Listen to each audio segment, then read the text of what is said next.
Hello students, welcome back. जैसे कि आपने देख ही लिया है कि हम सिसरेली करने वाले हैं और सिसरेली वाली बुक की जो है हम 6th एडिशन करेंगे and we will do whole book. तो चाहे आप मास्टर्स में हैं, चाहे आप अपने बैचलर्स में हैं या आप किसी एंट्रेंस एग्जाम की तैयारी कर रहे हैं, this is one book which is going to support all of your exams. This will establish your base firmly. So hit that subscribe button so that you do not miss out any video of this series. It is going to be a very important one. And I'll try to simplify things as much as possible so that you do not feel burdened. इसकी PDF भी मैं I will provide you in the description box. I will give you the link. तो आप PDF से पढ़ें, आप ये video देखें and you will find it very easy to remember things. आप नोट्स बनाना चाहते हैं तो मेरे साथ साथ आप नोट्स भी बना सकते हैं. आपको पता भी नहीं चलेगा आपका कब पढ़ाई हो जाएगा, पूरा बुक कब खत्म हो जाएगा, नोट्स आप बन के आपके हाथ में आ जाएंगे. So now without further delay, let's start. आज का हमारा टॉपिक है हिस्ट्री ऑफ साइकोलॉजी. हिस्ट्री की साइकोलॉजी से पहले एक हम डेफिनेशन देख लेते हैं साइकोलॉजी की. साइकोलॉजी क्या है? It is a scientific study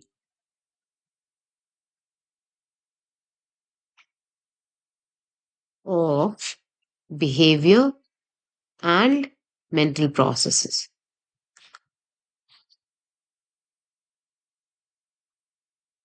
I would request you कि आप मेरे साथ साथ लिखें और नोट्स बनाएं अपनी कॉपी में, क्योंकि जितने आप अपने हाथ से लिख के नोट्स बनाएंगे उतना ही चांसेस हाई है कि आपके मेमोरी में चीजें रह जाएंगी. That is why writing with your own hands it's important. Typing से भी ज्यादा राइटिंग इम्पॉर्टेंट होती है.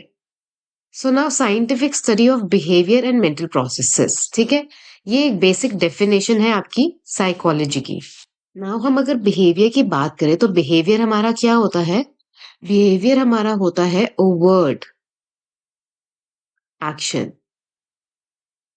ठीक है, मतलब कोई भी ऐसा एक्शन जिसको ओवर्ट का क्या मतलब है, जिसको यू कैन आउटवर्डली सीन. ठीक है, जिसको आप बाहर से देख सकते हो.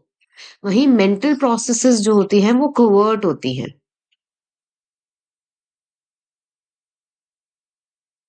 कोवर्ट एक्टिविटीज मतलब विच आर अंडर कवर. ठीक है, क्योंकि कोवर्ट है ना, तो कवर से याद कर लो. अंडर कवर मतलब विच इज हिडन, जिसको हम देख नहीं सकते. वैसे कौन सी हमारी मेंटल एक्टिविटीज हैं, मेंटल प्रोसेसेस है जो कोवर्ट होती हैं, अंडर कवर होती है, जैसे thinking.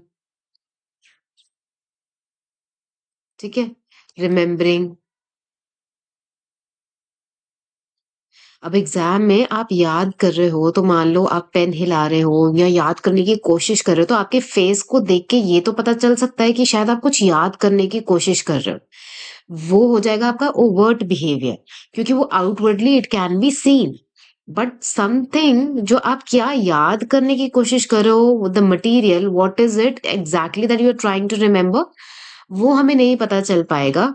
So that is your thinking, remembering, that is covert activity. I hope it is clear what is covert and what is overt. Now अब हमने बात कही है कि साइंटिफिक स्टडी है. तो साइंटिफिक स्टडी है तो क्या इसकी कोई लैब भी है? जैसे आपकी केमिस्ट्री लैब होती है, फिजिक्स लैब होती है, बिल्कुल है. इसकी लैब, फर्स्ट लैब ओपन हुई थी 1879 में. कहां पर? लेपिजिग, जर्मनी में. ठीक है जी. किसने खोली थी? ये खोली थी विलहेल्म वुंट ने. और क्योंकि इन्होंने फर्स्ट लैब खोली थी, इतना महान काम किया था, इसलिए इनको, विलियम वुंट को बोलते हैं हम फादर ऑफ साइकोलॉजी. मदर मेरे को नहीं पता कौन है. ठीक है, फादर ऑफ साइकोलॉजी. अब लैब खोली थी तो लैब में कोई काम तो होता होगा. बिल्कुल होता था। तो ये लैब खोली वो भी साइकोलॉजी की, तो ये क्या करने की कोशिश करते हैं वहां पे, he was trying to study structure of human mind. अब ह्यूमन माइंड के स्ट्रक्चर को कैसे पढ़ेंगे? वो पढ़ेंगे कॉन्शियसनेस के थ्रू। कॉन्शियसनेस के थ्रू कैसे? कॉन्शियसनेस को ब्रेक डाउन करके। किसमें ब्रेक डाउन करके? इसके बेसिक एलिमेंट्स में। बेसिक एलिमेंट्स बोले तो thoughts, emotions, experiences,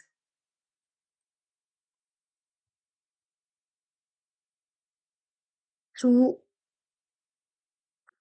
through objective objective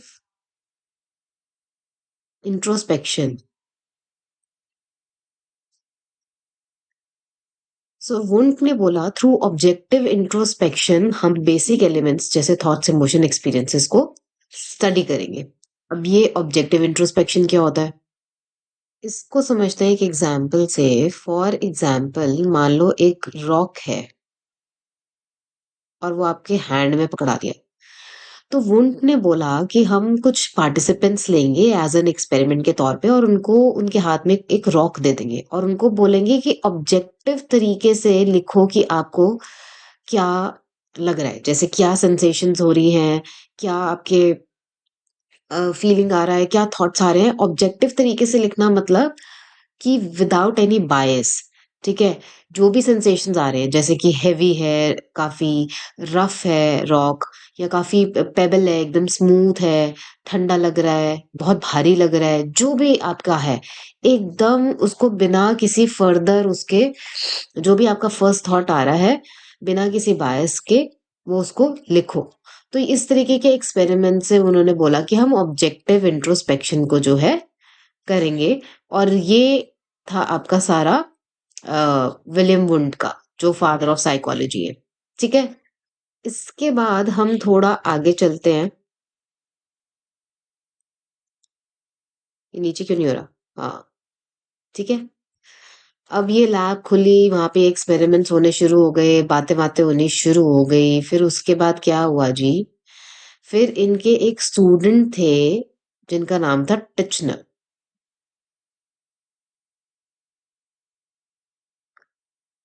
Titchener जो थे, ये थे वुंट के स्टूडेंट, स्टूडेंट ऑफ वुंट। ये जो विलियम वुंट है, जो बोल रहे थे हम माइंड का स्ट्रक्चर पढ़ेंगे, ये उनके स्टूडेंट थे। और एक अच्छे स्टूडेंट की तरह इन्होंने सोचा इनके आइडियाज को फैलाने का पूरी दुनिया भर में, तो ये उसको ले आए new York city. New York city, ठीक है, अमेरिका में ले आए न्यूयॉर्क में इनके आइडिया को। और इनके जो आइडिया को उन्होंने और एक्सपैंड किया, करने की कोशिश करी। ठीक है? वुंट ने, ये टिचनर ने। अब इन्होंने क्या बोला? टिचनर ने बोला कि क्योंकि हम बात कर रहे हैं माइंड का स्ट्रक्चर पढ़ने के लिए, इनका भी फोकस वही था, स्ट्रक्चर ऑफ माइंड। तो इन्होंने बोला क्योंकि हम स्ट्रक्चर ऑफ माइंड को फोकस करके पढ़ रहे हैं, तो क्यों ना हम इसको एक नाम दे, स्ट्रक्चरलिज्म।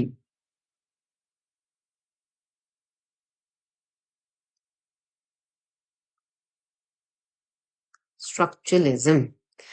तो टिचनर जो है ये बन गए स्ट्रक्चरलिज्म स्कूल ऑफ थॉट के पापा। ठीक है? टिचनर ने स्ट्रक्चरलिज्म नाम दिया, ऑल्दो उनके आइडिया को ही एक्सपैंड किया है इन्होंने, वुंट के आइडिया को ही एक्सपैंड किया। लेकिन टिचनर एक्चुअली जो है, he is the father of structuralism.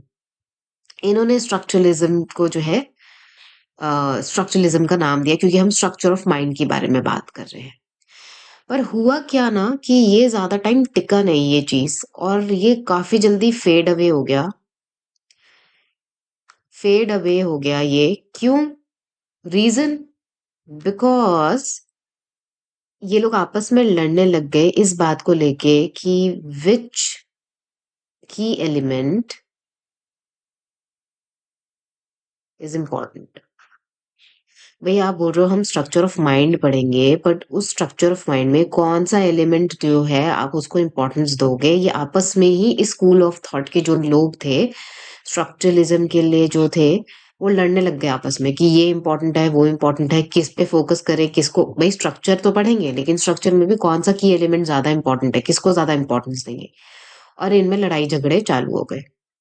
तो अभी सब लोग अपने में लड़ रहे थे, तब आए विलियम जेम्स। नाम तो सुना होगा, जेम्स बॉन्ड, ठीक है? विलियम जेम्स आए।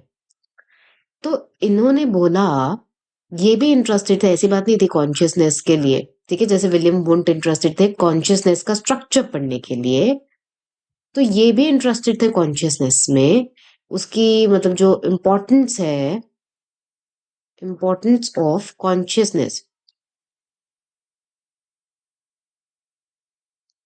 In everyday life.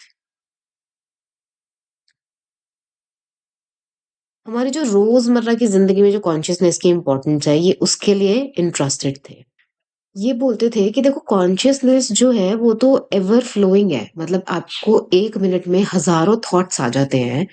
तो आप थॉट्स को ऑब्जेक्टिव इंट्रोस्पेक्शन से भी कैसे पढ़ लोगे, कैसे कैसे समझ लोगे? एक मिनट क्या, फ्रैक्शन ऑफ सेकंड्स में कितने थॉट्स आपके माइंड में क्रॉस कर जाते हैं, और दिन में भर में तो पता नहीं एक एडल्ट कितने ही थॉट्स सोचता है।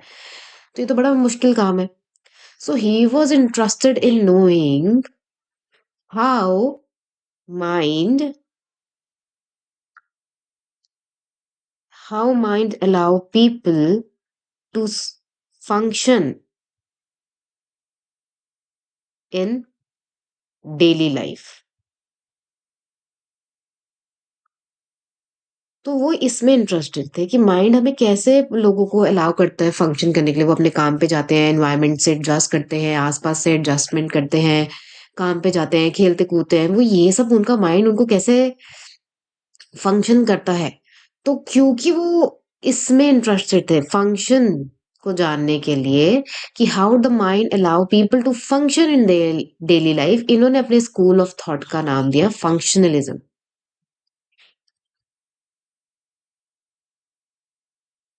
ठीक है जी, इट मेक सेंस। भाई जो स्ट्रक्चर को पढ़ रहे थे टिचनर, उन्होंने स्ट्रक्चरलिज्म का नाम दिया। ये फंक्शन पे फोकस कर रहे थे तो इन्होंने फंक्शनलिज्म नाम दिया। एंड ये ना काफी इन्फ्लुएंस थे, ये काफी हेविली इन्फ्लुएंस थे चार्ल्स डार्विन की थ्योरी से। ये तो हमने सबने सुना हुआ है ना, नेचुरल सिलेक्शन की थ्योरी, कि कैसे अगर आप सरवाइव करते हो, वो ट्रेड्स आगे पास डाउन होते हैं, है ना? सर्वाइवल ऑफ द फिटेस्ट के बारे में। तो ये काफी इन्फ्लुएंस है, तो इनको लगा कि यार कोई ऐसे ट्रेड्स, क्या पता हम भी अपने बिहेवियरल ट्रेड्स को भी पास डाउन करते हो, है ना, थ्रू जेनेटिक या फिर उनको सिखा के। तो ये भी तो पॉसिबल है कि हम अपने बिहेवियरल ट्रेड्स भी पास डाउन करते हो, ठीक है? जैसे चार्ल्स डार्विन की नेचुरल सिलेक्शन थ्योरी थी, उसी से ये साइकोलॉजी में भी उसको ला रहे थे और इन्फ्लुएंस थे काफी। तो इनका ये सवाल था कि बिहेवियरल ट्रेड्स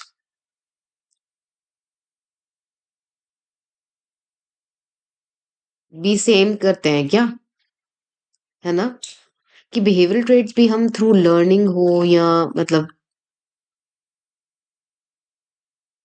लर्निंग हो या जेनेटिक्स हो, मतलब कैसे ना कैसे हम उनको पास डाउन कर सकते हैं।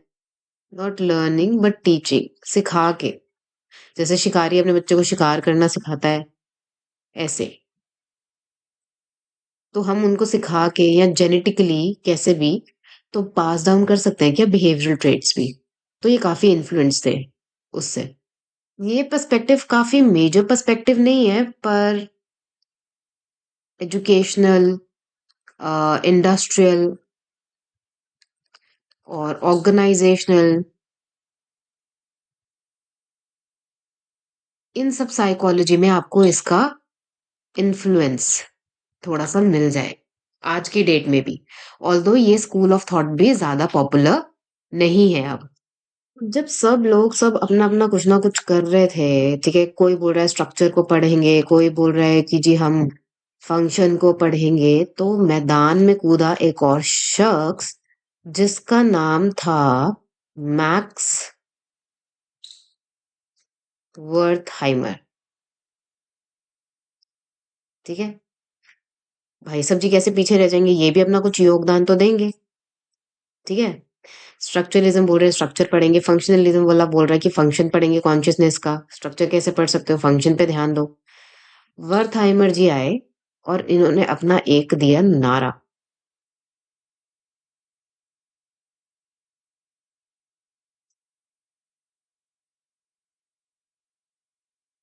The whole is greater than sum of its parts. ये था इनका स्लोगन, बड़ा फेमस इनका नारा। ठीक है, इनके कहने का मतलब था कि जैसे मान लो मैं ये छोटे छोटे छोटे छोटे छोटे छोटे छोटे छोटे ऐसे गोले बनाए मैंने। अरे ये कहाँ चले गया, चलो मैं दोबारा बना देती हूँ। ये देखो, इनके कहने का मतलब था कि अगर मैंने ऐसे छोटे छोटे छोटे छोटे ये गोले बनाए हैं, ठीक है, ये, तो आप इनको ये नहीं बोलोगे कि ये छोटे छोटे गोले हैं जो जिनको आपस में चिपका चिपका के पास पास रखा है। आप इसको कैसे देखोगे, आप इसको देखोगे सर्कल की नजर से। या फिर मान लो कि मैं एक ऐसा ड्रॉ कर दूं सर्कल जिसमें मैं इतनी सी स्पेस छोड़ दूं, ठीक है, तो भी आप इसको कैसे देखोगे, आप इसको ये नहीं बोलोगे कि ये सर्कल नहीं है। ठीक है, you will see it as circle only. ठीक है, तो इनके कहने का मतलब था कि टुकड़ों टुकड़ों में बांट के क्या तुम कॉन्शियसनेस को देख रहे हो, कैसे स्टडी कर रहे हो। द थिंग इज कि भैया इन्होंने बोला कि whole is greater than sum of its parts. टुकड़ों टुकड़ों से तो ज्यादा जो है आपका ये जो होल होता है, पूरा बिग पिक्चर जो होती है वो इम्पोर्टेंट होती है। और इसी वजह से एक थेरेपी का नाम भी है जेस्टाल्ट थेरेपी। कुछ इन्हीं के सिद्धांतों पे है वो। ये ये तो मैंने बताया ही नहीं ना कि जेस्टाल्ट इन्होंने अपने स्कूल का नाम दिया क्यों, क्योंकि इसका मतलब था कॉन्फ़िगरेशन।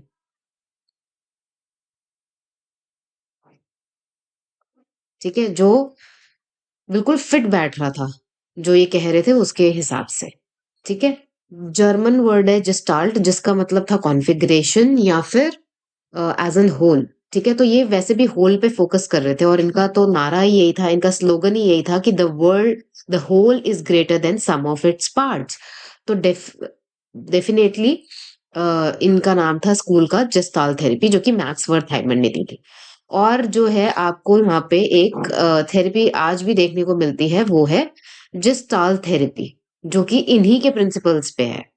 अच्छा जी, फिर इसके बाद क्या हुआ, इसके बाद कहानी में आया एक और शख्स का नाम जुड़ा जो कि है बहुत फेमस, सिगमंड फ्रॉइड।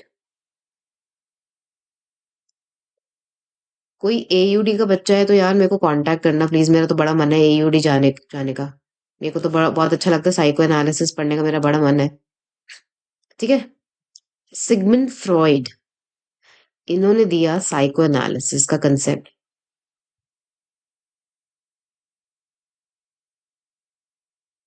ठीक है, ये तो सबको ही पता है। कौन सी एक मूवी थी, आई थिंक जिंदगी ना मिले दोबारा में भी होता है ना, जब वो तीनों गाड़ी में जा रहे होते हैं, फरहान अख्तर, ऋतिक रोशन और एक और पर्सन होता है ना, अभय देओल। तो वो कुछ गेम खेलते हैं कि जो पहला वर्ड आएगा वो बोलना है, and I will tell you तुम्हारी प्रॉब्लम क्या है, ऐसा कुछ करके। तो वो भी डायलॉग मारता है सिगमंड फ्रॉइड का, कुछ ऐसे, है ना। चलो खैर हंसी मजाक तो हो गया, लेकिन सिगमंड फ्रॉइड आए फिर बाद में उन्होंने, और उन्होंने साइको एनालिसिस का कंसेप्ट दिया। अब सिगमंड फ्रॉइड का अलग ही चल रहा था अपना, कुछ सबका अपना अपना ही चल रहा था, कुछ अलग अलग है ना। कोई कह रहा है स्ट्रक्चर पे फंक्शन फोकस करो, कोई कह रहा है फंक्शन देखो, कोई कह रहा है कि एज अ होल पे फोकस करो। अब सिगमंड जी क्या बोल रहे हैं, सिगमंड फ्रॉइड जी क्या बोल रहे हैं? इन्होंने बात करी अनकॉन्शियसनेस की।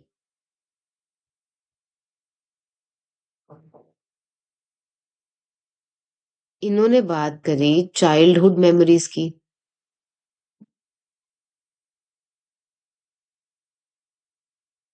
और इन्होंने बात करी रिप्रेस्ड अर्जेस की एंड मोटिव्स की। इनका कहना था कि जो पर्सनालिटी होती है किसी भी इंसान की, वो जो है 6 इयर्स तक डेवलप हो चुकी होती है। 6 साल जो होना होता है हो चुकी होती है। और वही जो होती है सारी गड़बड़ होती है। मतलब तभी तो उन्होंने चाइल्डहुड मेमोरीज को इतनी इंपॉर्टेंस दी, अनकॉन्शियसनेस को इतनी इंपॉर्टेंस दी। रिप्रेस्ड रिप्रेस्ड मतलब जो हम दबा के रखते हैं कहीं, अर्जेस हमारी, मोटिव्स हमारे, उन चीजों को जो हमें भी हमारे अवेयरनेस में नहीं होता, अनकॉन्शियस मटेरियल, उसको इतनी इंपॉर्टेंस दी। और ये मैं मानते थे कि भाई 6 साल तक डेवलप हो जाती है पर्सनालिटी, और जो भी गड़बड़ हुई होगी वो इन्हीं 6 सालों में, स्टार्टिंग के 6 सालों में हुई होगी। वहीं आपको सोल्यूशन मिलेगा। इनके जो आइडियाज हैं वो कहीं ना कहीं बेस है मॉडर्न साइकोथेरेपी का। और ये काफी आज भी इन्फ्लुएंशियल हैं। ठीक है, आज के डेट में भी काफी ये स्कूल ऑफ थॉट काफी इन्फ्लुएंशियल है। ठीक है, एयूडी में जो लोग पढ़ते होंगे उनको पता होगा। हालांकि इनको काफी क्रिटिसाइज भी किया गया because of the developmental stages जो इन्होंने दी और जो भी बोला। बहरहाल उसी बीच में आए एक और शख्स, एक और इंसान, जिनका नाम था जॉन बी वॉटसन। और इन्होंने एक सिंपल सी बात बोली कि भाई तुम बोल रहे हो डेफिनेशन में कि science of behaviour and mental processes है, तो तुम्हारा जो फोकस है वो भी तो जो है बिहेवियर पे होना चाहिए, है ना? तो इन्होंने बोला focus only on observable behaviour.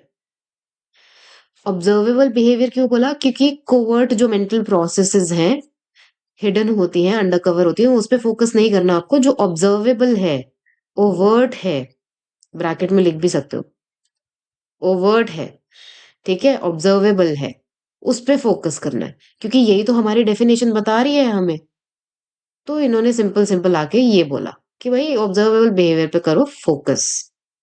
और क्योंकि इन्होंने ऐसा बोला बिहेवियर पे फोकस करने के लिए, इसलिए ऑब्वियस सी बात है इनके स्कूल ऑफ थॉट का नाम क्या है? बिहेवियरिज्म।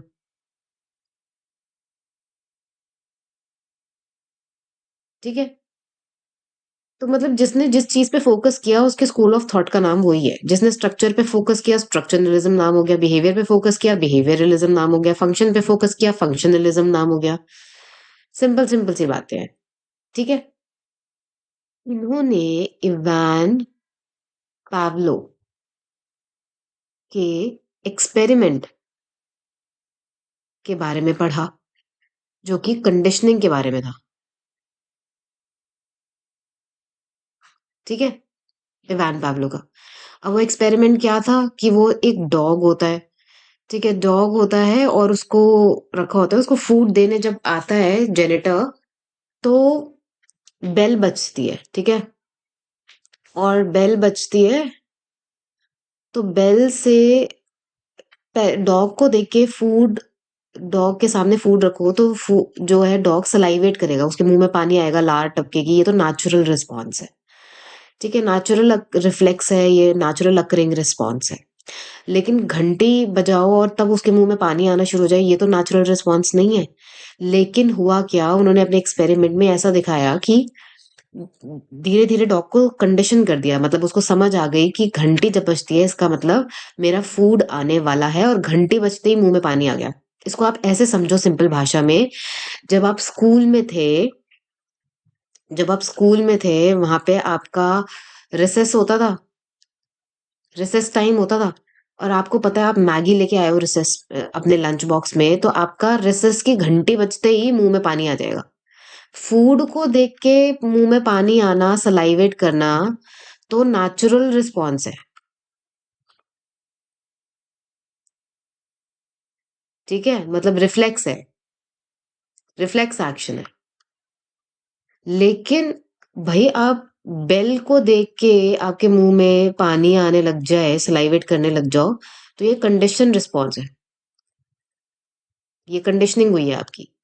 ठीक है, तो जैसे मान लो रिसेस की घंटी बजी और आपके मुंह में पानी आने लग जाए पहले ही, अभी खाना सामने नहीं आया लेकिन पानी आने लग गया मुंह में, तो वो क्या है? कंडीशनिंग। क्योंकि आपको पता है कि रिसेस की घंटी बजने का मतलब क्या है कि लंच टाइम हो गया और अब तो मैं लंच खाऊंगा या खाऊंगी। ठीक है, और उनको ये लगा कि ये बिहेवियरिज्म, जो वो बिहेवियर की बात कर रहे हैं, ओवर्ट बिहेवियर की, देखने की बात कर रहे हैं, वो उसके लिए फिट बैठता है। और यही तो हम चाहते हैं साइकोलॉजी में, बिहेवियर को स्टडी करना। यही तो हम बोल रहे हैं कि scientific study of behaviour and mental processes है।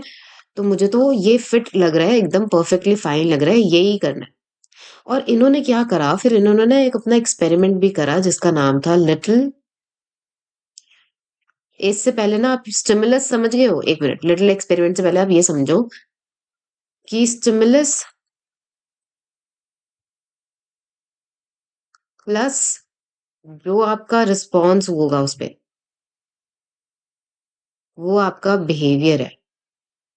तो इन्होंने स्टिमुलस रिस्पॉन्स को के रिलेशनशिप को स्टडी करा। और ऐसा नहीं है कि ये फ्रॉइड के काम से वाकिफ नहीं थे, ये फ्रॉइड के काम से भी काफी वाकिफ थे, इनको पता था फ्रॉइड का काम भी। स्पेशली जो फ्रॉइड ने फोबियाज पे काम किया था, उन्होंने बोला कि जैसे मान लो किसी बच्चे को फोबिया है वाटर, वाटर से हाइड्रोफोबिया है या वाटर का कोई फोबिया है, तो ऐसा क्यों है? क्या रिप्रेस्ड अर्जेस हैं, क्या रिप्रेस्ड कॉन्फ्लिक्ट, क्या कॉन्फ्लिक्ट है जो अनकॉन्शियसनेस में है, क्या, क्यों उसको ये वाटर का फोबिया है? तो इन्होंने वो उनका काम भी पढ़ा। बट इंस्टेड ऑफ जैसे फ्रॉइड अनकॉन्शियसनेस में कुछ ढूंढ रहे थे, इन्होंने बोला कि फोबिया भी उन्होंने सीखा ही होगा बच्चों ने कहीं से। पानी, पानी में नहीं जाना, जैसे मम्मी पापा मना करते हैं ना, पानी में मत खेलो, पानी में नहीं जाना, या स्विमिंग पूल में नहीं जाने देना, या कुछ है। तो कुछ ना कुछ इस तरीके से उन्होंने लर्नड रिस्पॉन्स होगा, क्योंकि ये तो बिहेवियर पे ही फोकस कर रहे थे ना। तो इन्होंने फोबिया के लिए भी यही चीज प्रूव करनी चाहिए कि ये कंडीशनड रिस्पॉन्स है। और उसी को प्रूव करने के लिए इन्होंने लिटिल एल्बर्ट एक्सपेरिमेंट किया था।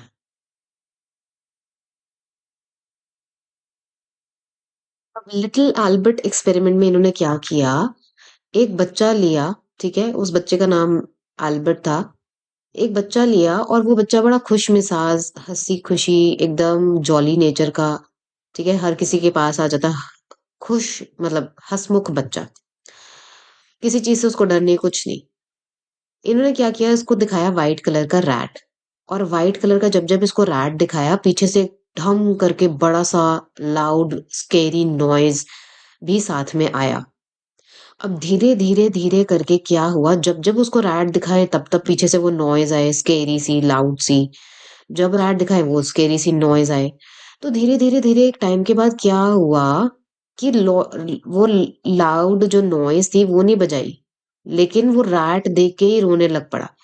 और फिर इतना उसके मन में डर बैठ गया कि वो कोई भी व्हाइट फरी चीज देखता था ना, चाहे कोई टॉय देख लो, कोई फर वाला कोट देख ले, कुछ भी व्हाइट कलर की कोई फरी चीज देख ले, तो उसको देख के रोने लग जाता था। तो कंडीशनिंग हो गई कि मतलब उसके दिमाग में कि अगर ये व्हाइट कोई फरी चीज ऐसे कुछ मेरे को दिख रही है, इसका मतलब अभी जो है एक बड़ी सी ढम करके आवाज भी बजेगी। तो उसके मन में ये डर बैठ गया। और ये सब उन्होंने इसलिए किया क्योंकि वो स्टिमुलस, ये जो हमारा स्टिमुलस रिस्पॉन्स रिलेशनशिप है, इसका जो ये स्टिमुलस रिस्पॉन्स रिलेशनशिप है,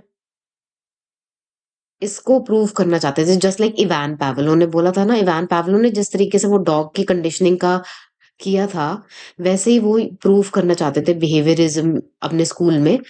तो उन्होंने ये स्टिमुलस रिस्पॉन्स के रिलेशनशिप को, कि यहाँ पे स्टिमुलस क्या हो गया, वो जो आपको रैट दिखाया, और रिस्पॉन्स क्या था, बच्चे का रोना, और कैसे उसको कंडीशनिंग उन्होंने कर दी, वो दिखाने के लिए उन्होंने ये इतना थोड़ा सा क्रूल एक्सपेरिमेंट करा था। बट एक पर्सन थी, मैरी कोवर जोनस। इन्होंने जो है ये एक्सपेरिमेंट रिपीट करा एज लिटिल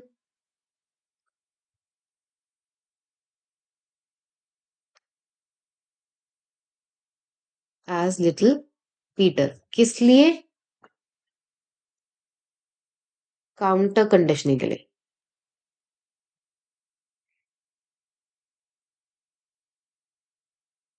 काउंटर कंडीशनिंग का मतलब कैंसल आउट करने के लिए। ये जो फोबिया बच्चे के मन में डर बिठा दिया, उसको कैंसल आउट करने के लिए जो काउंटर कंडीशनिंग करनी थी, उसके लिए उन्होंने ये एक एक्सपेरिमेंट रिपीट करा। लिटिल पीटर, सेम बच्चा लिया उन्होंने, मतलब सेम बच्चा नहीं, ऐसे बच्चे के साथ रिपीट करा। तो उन्होंने इस काउंटर कंडीशनिंग में क्या करा, जैसे पीटर को व्हाइट रैबिट दिखाया था रैट की जगह, और जैसे जैसे वो डर वर सब मतलब सारा एक्सपेरिमेंट रिपीट करके उन्होंने काउंटर कंडीशनिंग कैसे करी कि जब पीटर का जो भी फेवरेट फूड था ना उस बच्चे का, उसके सामने वो ला के रख दिया, और बच्चा फूड खाने में बिजी, उसको बहुत अच्छा लग रहा है, मजा आ रहा है, उसका फेवरेट फूड है, ठीक है। और दूर डिस्टेंस पे सेम व्हाइट रैबिट भी रख दिया। अब वो कहीं ना कहीं जो उसका प्लेजर है, जो उसको फूड खाने से मिल रहा है उसके फेवरेट फूड से, कहीं ना कहीं वो धीरे धीरे धीरे करके डर उसका खत्म होता रहा। और क्योंकि वो लॉइड लाउड नॉइज भी अब नहीं आई, तो ये काउंटर कंडीशनिंग, जो डर बिठाया था वो डर धीरे धीरे करके हटाया भी, ठीक है। तो ये काउंटर कंडीशनिंग करी, और ये उन्होंने लिटिल पीटर एक्सपेरिमेंट करा। ये करा मैरी कोवर्ट जोनस ने, ठीक है। ये जो नाम है मैरी कोवर्ट जोनस ने ये एक्सपेरिमेंट करा। तो ये आपका था बिहेवियरिज्म स्कूल ऑफ थॉट। और इस स्कूल ऑफ थॉट ने कॉग्निटिव साइकोलॉजी को काफी इन्फ्लुएंस किया है, ठीक है। तो ये था आपका पूरा history. This is done, we are done for the day. ये आज के लिए बस इतना ही है। इसको पढ़ो अच्छे से, नोट्स बनाओ, रिवाइज करो। पीडीएफ में आपको लिंक डिस्क्रिप्शन बॉक्स में दे दूंगी, बुक में से भी पढ़ो, so that you get clarity. साथ साथ करते रहोगे तो आसानी रहेगी। I'll see you in the next one. Let me know in the comment section how you find this. कैसा लग रहा है आपको, कैसा लगा, समझ आ रहा है, नहीं आ रहा है, जो भी है, let me know in the comment section and I'll see you next time. Bye.